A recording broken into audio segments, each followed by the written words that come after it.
మంచు విష్ణు ఎలాగైనా భారీ సక్సెస్ అందుకోవాలని దృఢ సంకల్పంతో ఉన్నాడు. తన తండ్రి మోహన్ బాబు, తన తమ్ముడు మనోజ్, వరుణ్ సందేశ్, తనీష్లతో కలిసి పాండవులు తుమ్మెద సినిమా తర్వాత ఆయనకు ఆ స్థాయి హిట్టు పడనే లేదు.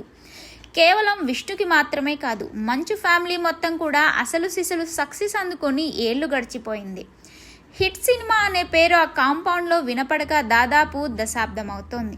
అందుకే ఎలాగైనా భారీ హిట్ కొట్టి ట్రోలర్స్ నోరు ముయించాలని ఫిక్స్ అయ్యాడు మంచు విష్ణు. ఆ క్రమంలోనే భక్త కన్నప్ప అనే సినిమాని ఎంచుకున్నాడు. ఇది విష్ణు కళ ప్రాజెక్ట్. చాలా కాలం నుండి దీని మీద విష్ణు కంప్లీట్ ఫోకస్ పెట్టాడు. ఈ సినిమాలో నటించేందుకు పెద్ద స్టార్ క్యాస్ట్ను రెడీ చేశాడు. Malayalam super star Mohan Lal, Kannada super star Shivaraj Kumar, pan India star Prabhas, Tamil star నటుడు శరత్ కుమార్, అలాగే కలెక్షన్ కింగ్ మోహన్ బాబు ఈ సినిమాలో వివిధ పాత్రలను పోషిస్తున్నారు. ఇంకా మరికొంతమంది నటులు కూడా ఈ సినిమా కోసం మేకప్ చేసుకోవడానికి రెడీ అవుతున్నారట. ఒకప్పుడు ఇదే భక్త కన్నప్ప సినిమాను రెబల్ స్టార్ కృష్ణంరాజు చేశారు. కృష్ణరాజు కూడా గోపీకృష్ణ పథకంపై ఆ సినిమాను సొంతంగా నిర్మించారు. ఆ సినిమాలో కూడా అప్పటికి బిజీ ఆర్టిస్టులనే ఎంపిక చేశారు.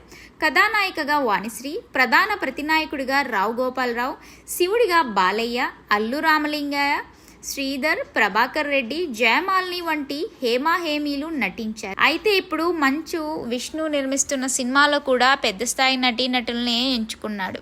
కాసేపు సినిమా విషయాలను పక్కన పెడితే ఈ సినిమా షూటింగ్కి చిత్ర బృందం న్యూజిలాండ్ వెళ్ళింది. ఈ క్రమంలోనే మంచు విష్ణుతో పాటు అతని భార్య విరానిక కూడా అక్కడే ఉన్నారు. అయితే షూటింగ్ యాప్లో బయట విహరించడానికి వెళ్ళింది ఈ జంట. ఆ క్రమంలో రోడ్డు పక్కనే ఆకర్షణీయంగా కనిపించిన పువ్వులను తన భార్య కోసం తెంపుకొని తీసుకొచ్చాడు విష్ణు. ఆ పువ్వులు విలువెంత తక్కువైనా ప్రేమగా చూసుకునే భర్త తెచ్చి ఇవ్వడంతో అవి భార్యకు చాలా అపురూపమే అవుతాయి. విరానిక ఆ పువ్వులను విష్ణు తీసుకుని వస్తున్న వీడియోను సోషల్ మీడియాలో షేర్ చేసుకుంది.